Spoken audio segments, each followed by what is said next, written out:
had a client call me. They were, it was like a big corporate group, 100 plus people. They were in Mexico actually when the cartels decided to fight back with the government a couple months ago, and all the commercial airlines were shut down there and they were trying to come back home. So that took a lot of coordination between operators and the crew on the ground there to get, we ended up actually having to do like a round robin.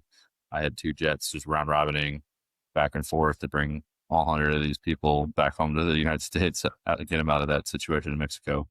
Hello, and welcome to an episode of Beyond the Hangar, where we have exclusive conversations with leaders in the private aviation industry. I'm your host, Dagan Davis, and your guest today is Shelby-Wayne Williams. He is the private flight. He is a private flight advisor for Allied Jet Agency. Shelby, thanks for joining us. No, it's my pleasure to be here. Thanks for having me. Yeah, we we love having you on here, and thanks for coming on the show. We have really our first question. We get this asked a lot on a lot of different podcasts, but really we want to learn what you do right off the bat, so we can add the context for the rest of the questions and the rest of the show. So if you could tell us, for people who are not familiar with Allied Jet Agency, what do you guys do? Yeah, no, it's my pleasure to be here again, and I'm happy to answer that question. I know it's definitely a common one to like, what exactly is it that we do? So the Allied Jet Agency is a franchise of a global brand called Stratos Jets. Basically, we solve travel problems for people. We source, we vet, and we coordinate the right aircraft and operator for any specific trip that comes to us. But that's kind of big picture, 30-second blurb. Okay. Do you guys own the aircrafts, or how does that work? No, so we don't own anything. That's one of the advantages of working with somebody like me or with Stratos Jets is we don't own anything. So we're not beholden to a specific fleet of aircraft. We have the ability and flexibility to go out into the market and find the most optimum available aircraft for that trip at that time. Okay, great. So you guys are really just coordinating the trip based on what the needs are of the client. Exactly. Yep. Okay. And then so how does someone find someone like you? So a lot of it is, through referrals, but we do have a web presence as well, and there's ads out there and all that kind of stuff too. So we do some inbound stuff coming in, but we have our website, and a lot of it just comes through referrals, really, or cold outreach. We do our own prospecting as well, trying to develop our own client base as well. So kind of the 3 different ways we bring clients in. Okay. Is it a very relationship driven type of industry? Absolutely. When you're looking at private aviation space, it's not like, selling insurance to somebody where you can kind of make a call and maybe close a sale. Like you're spending 5-6 figures at a time. So it takes the trust to be able to build that relationship, to be able to commit to that kind of commitment investment wise. Right. Yeah, that makes sense. And then I'm sure there's a ton of companies out there that do what you guys do. What sets you apart? What makes you different? Absolutely. There's definitely hundreds, if not thousands of people in similar roles as me. One of the things that we take pride in is we take more of an advisory and educational approach to this and work as kind of a trusted partner rather than just trying to make the transaction happen. We pride ourselves on being able to educate clients on how the private aviation space works, especially newcomers. There's a lot of newcomers that really have, no idea. They see, social media about people in private jets and think it's as easy as booking an American Airlines flight, which it's really not that simple. So we would kind of take that advisory education partner approach to working with our clients and building trusted long-term relationships. Okay. And so what does your typical day look like on a normal basis? It could vary from day to day. It really depends on what's going on. But kind of the big things that happen, if I have active trips going on, I'm making sure that aircraft are getting where they need to go, make sure the clients know where they need to go. If they have catering or if they have ground transportation, that those providers are on schedule for the services that they're doing. They're picking the client up at the right place. They know exactly which FBO they're going to, making sure that the FBO is tracking that. If there's maintenance issues, if we're finding a recovery aircraft. Outside of that, it's prospecting, it's relationship building with that. It's kind of my own personal brand marketing building as well. Those kind of all things have to happen at the same time. Okay. So I know you mentioned some, requests for catering and just kind of, getting that all situated. What's the craziest request that you've ever gotten, if you could share? Honestly, I haven't really seen too many crazy catering requests. It's pretty standard stuff, some lunch, dinner, pastries. Fortunately, I haven't had to deal with anything super, super out there as far as catering goes. Um, you know, I would say the most challenging thing I've had to do was a large group. I can kind of go into that story if we want. Sure, yeah. Tell us about it. Yeah, so I had a client call me. They were it was like a big corporate group, 100 plus people. They were in Mexico actually when the cartels decided to uh, fight back with the government a couple months ago, and all the commercial airlines were shut down there, and they were trying to come back home. So that took a lot of coordination between operators and the crew on the ground there to get. We ended up actually having to do like a round robin. I had two jets just round robining back and forth to bring all 100 of these people back home to the United States, get them out of that situation in Mexico. Wow. Yeah, that's crazy. Some things you don't really think about, Yeah, on a normal. it was definitely quite an experience, a lot of work. Fortunately, we got everybody home safely, no incidents, and they were all super excited to touch down here in Texas when they got back home. Oh yeah, definitely. Well, that's good to hear. So let's circle around and talk a little bit more about you. What got you into private aviation? That's a great question, and I love telling this story. I have a military and private security background. That's kind of where my adult life started. I was in the Marine Corps. And then after I transitioned to the civilian world from there, I was in the private security space. And my client that I was protecting, he had a jet. And I flew on it several times with him. And the first time I ever flew on a private jet, I was like, what is this world? Like, how do I do this? Like, so I just kind of got curious about the industry, and started networking and meeting people. That security job went away, just, ran its course, part of life. And through my network that I had kind of built up, I got this opportunity here with Allied Jet and Antonio Ferrara. He's the owner of the agency. He was NBAA top 40 or 40 under 40 last year. So, he's a well known name in the industry, and he decided that he wanted to give me a shot. And I'm super appreciative of him and all the support and advice and education that he's given me as I made this transition from kind of a kind of a pretty major career pivot.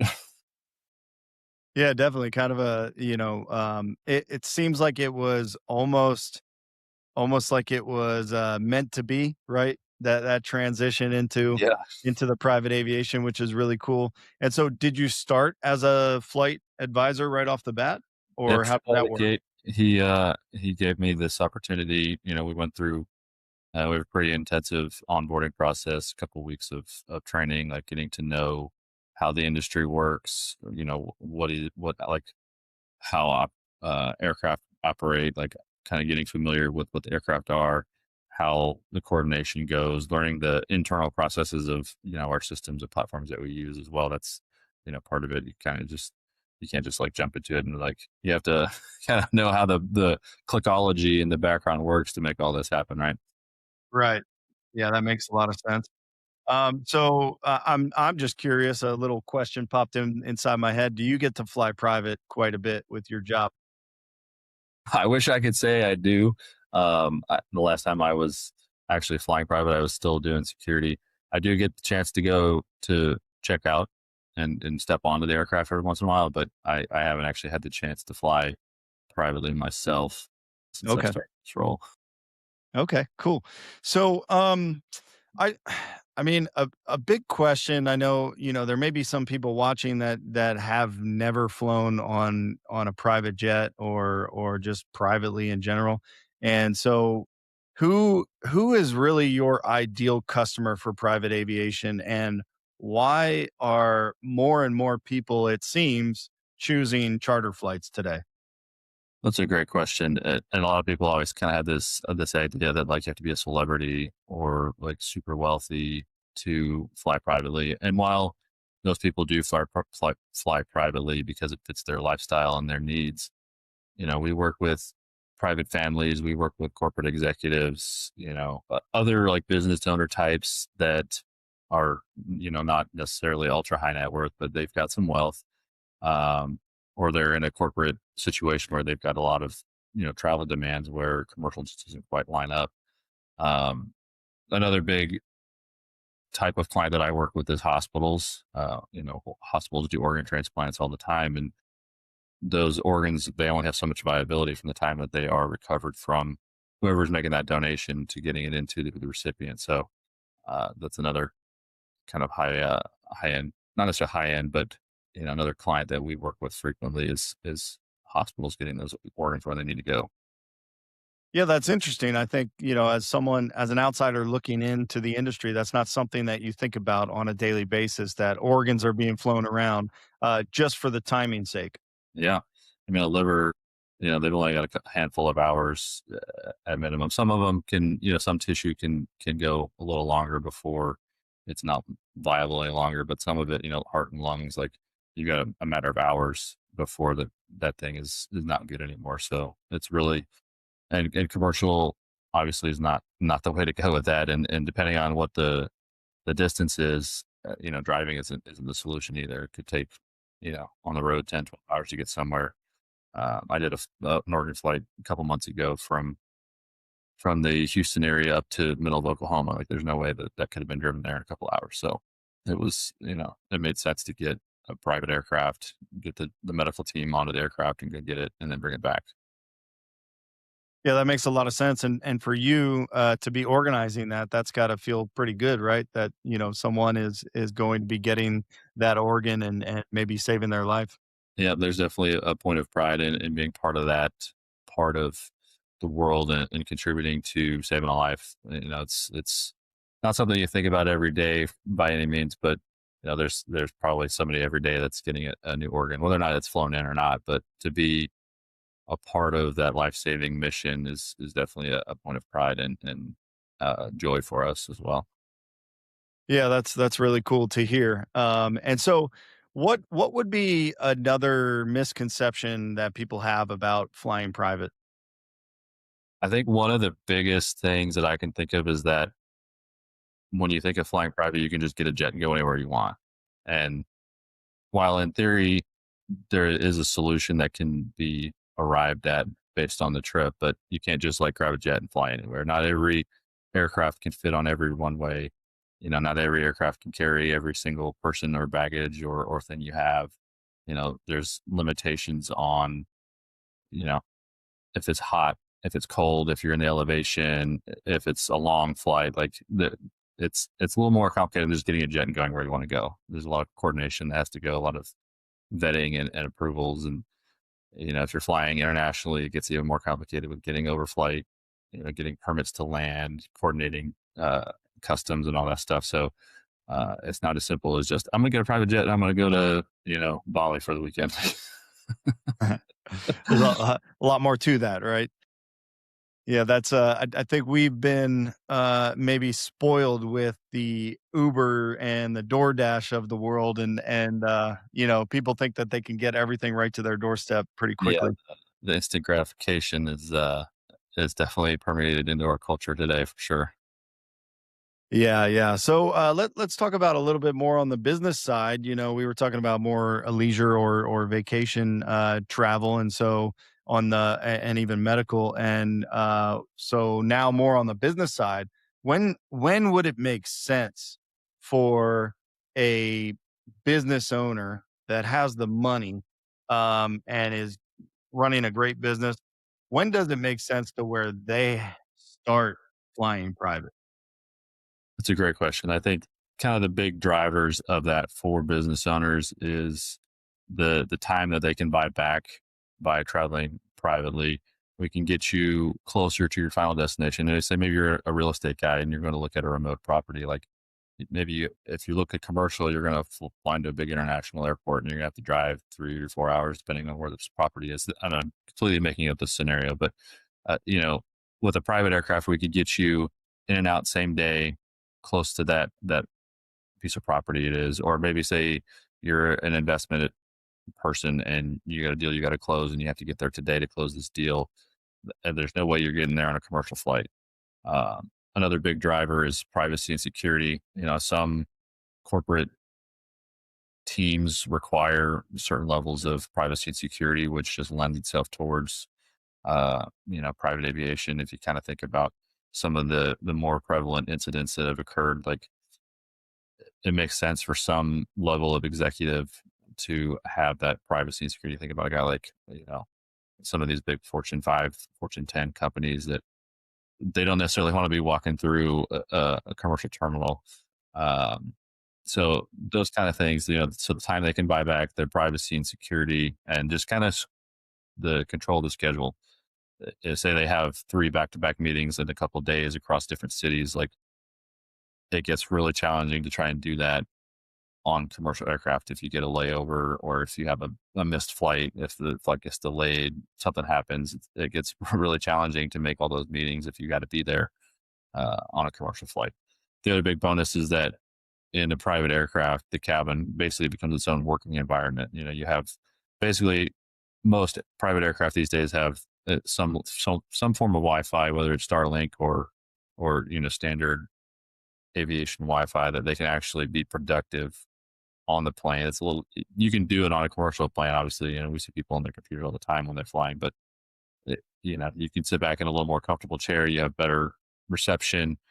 It just kind of lends itself to a more productive working environment for businesses that are looking to travel privately. Yeah. Yeah. Okay. Well, I can see how that could be an advantage, especially when it comes to business and being able to, you know, um, be on even on video calls and stuff. I've seen some of those on planes like that. So you'd be more available and just kind of in your own private space. Yeah, that's That's great. definitely So bring what was that? that definitely has its benefits for when you got the business need for it. Yeah, yeah, for sure. I can definitely see that. And so, Shelby, we're about halfway through here. We're gonna go ahead and cut to a quick commercial break, and then we will be right back. Every minute matters. While the world waits in lines, you move on your schedule. No terminals, no delays, no compromises. Because true luxury isn't about flying first class. It's about owning your time. Whether business demands precision or life calls for unforgettable moments, Triton Air delivers more than private aviation. We deliver freedom, confidence, and a journey designed entirely around you. Triton Air. Fly beyond ordinary.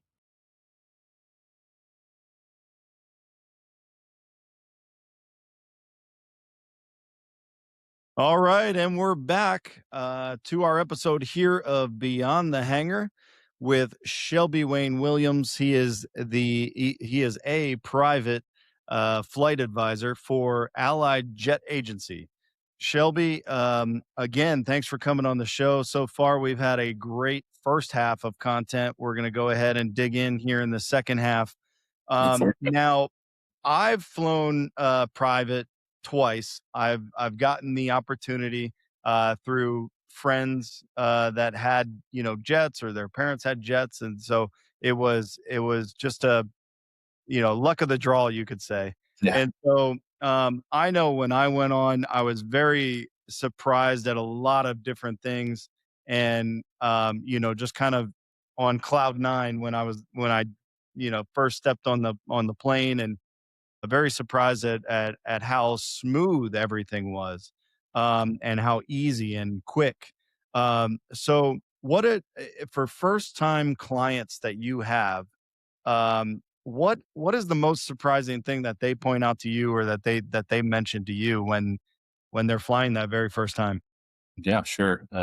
Definitely is a world changing experience, life changing experience to fly privately. And I would say kind of one of the biggest things that first time flyers notice first thing is the arrival when you go to get on a private jet. It's not like going to a commercial terminal. There's no TSA, there's no security checkpoint, there's no like waiting in line to scan your boarding pass. Like you walk up to the FBO desk, and you check in with the receptionist, and then within a few minutes, you're probably walking out to the plane and you're walking straight on it.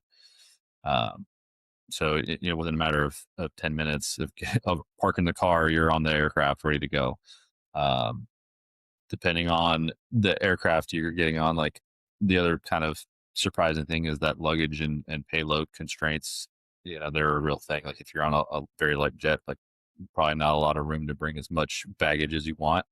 Um, but you get a full size cabin. There's definitely plenty of room and those kind of things.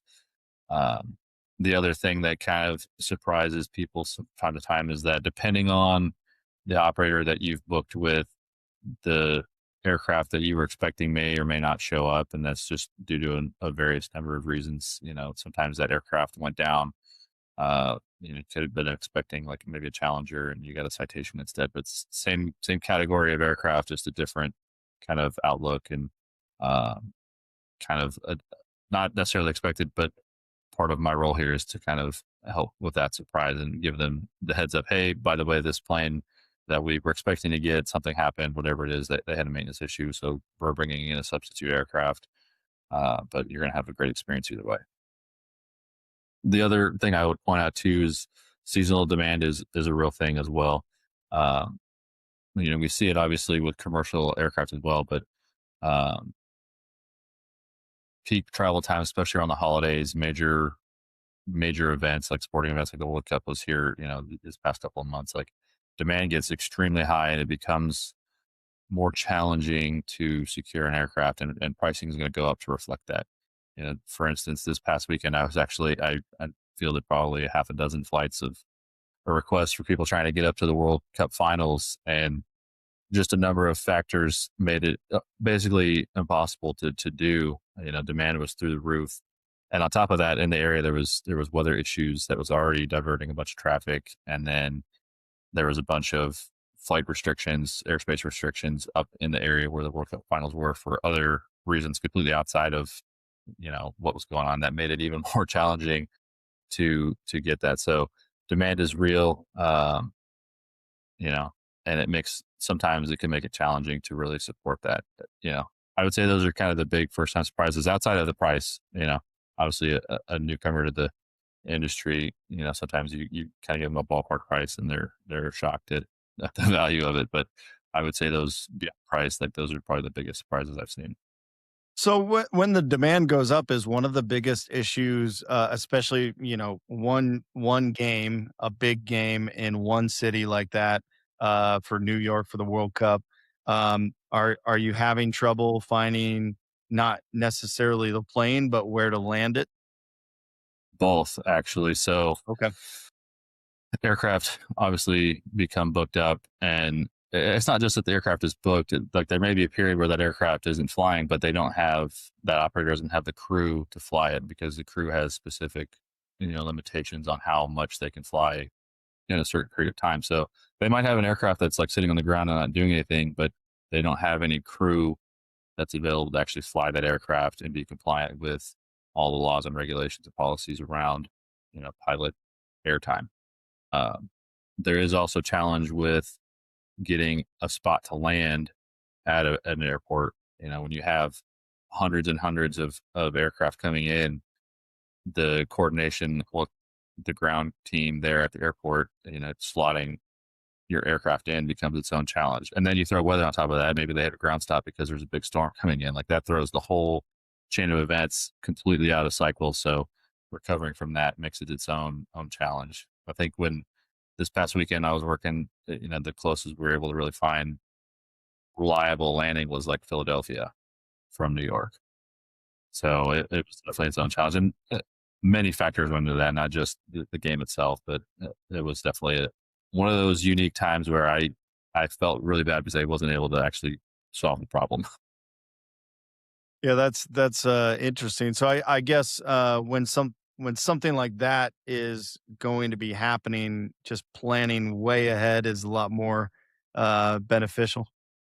Yeah, planning ahead is definitely beneficial, but the other thing about private aviation is like it's not like commercial again where you can book a year out. Like most operators are booking like 90 days out tops.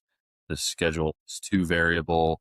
There's too many changes, too many shifts to be able to really accurately predict availability beyond about 90 days out. At 60 days is kind of really ideal um, to book a private aircraft. Yeah, that's interesting to learn. And it makes sense because there are so many factors built in, like you were talking about. So do you see with when these demands are going up in these, larger cities like that, do you see a need for more private airports or at least expanding what's there in the near future? No, I don't. I wouldn't say so. I think there's thousands of airports already across the United States outside of the hundreds of major and international airports and regional airports. There are beyond that thousands of small private airports that can support getting wherever you need to go. I wouldn't say that expanding the airport footprint or even the operator footprint. We've got hundreds of thousands of aircraft here in the United States alone. So I wouldn't say that that's the solution. It's a tricky one to solve by any means, and I don't know that I have a solution for it right here. But it's definitely a problem that comes up from time to time, and that's one of the things that we're here to is to kind of help work through that and work through my team and our network. We're always working together trying to solve these problems for our clients as well because we all want to support them and get them where they need to go. Okay. And so, I want to try to put myself here in the shoes of an owner of a plane, or even one of the operators that you've been talking about of these jets. And so, why is there no TSA checks? Because for me, I would think I want to protect my investment. Why are there these checks not happening? I'm just curious. That's a great question. Um, a lot of it kind of goes into basically management of the clients, and obviously there are incidents that occur.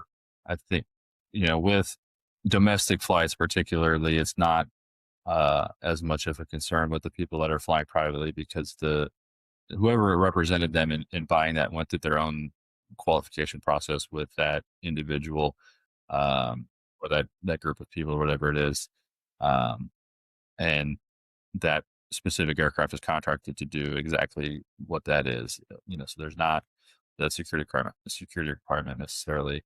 Now, if you're flying internationally, you're coming into the United States. Obviously, that's different. You still got to go through customs, and customs and border patrol is going to come out.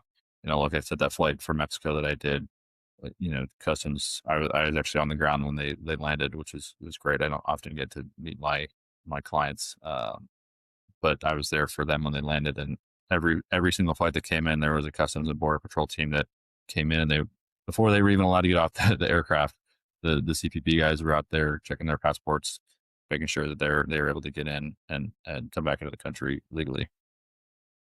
Yep. Yeah, that makes sense. I flew from, Texas to Mexico one time privately, and we, actually had to stop at an airport before we crossed, to get into Mexico, and then, I think it was on the way back home, Yeah, makes sense. when we came back in, yeah, and so we had to stop at another airport and then, go through the check really quick, with I guess it's TSA, right? With the security, and then we go back out. So, Yeah, that makes sense or a lot. it was Yeah, it was border patrol border patrol. Yeah, yeah. or CPB, customs and border. Yep, yep. Uh, and that makes sense because not every small airport has customs or is able to support having customs there. So if you're flying into a pretty remote airport that can't get customs from their own staffing, or maybe their customs is closed at that time, like you have to make a stop at the closest port of entry in the United States to be able to clear customs and then continue on to wherever your final destination is. Yeah, that makes sense.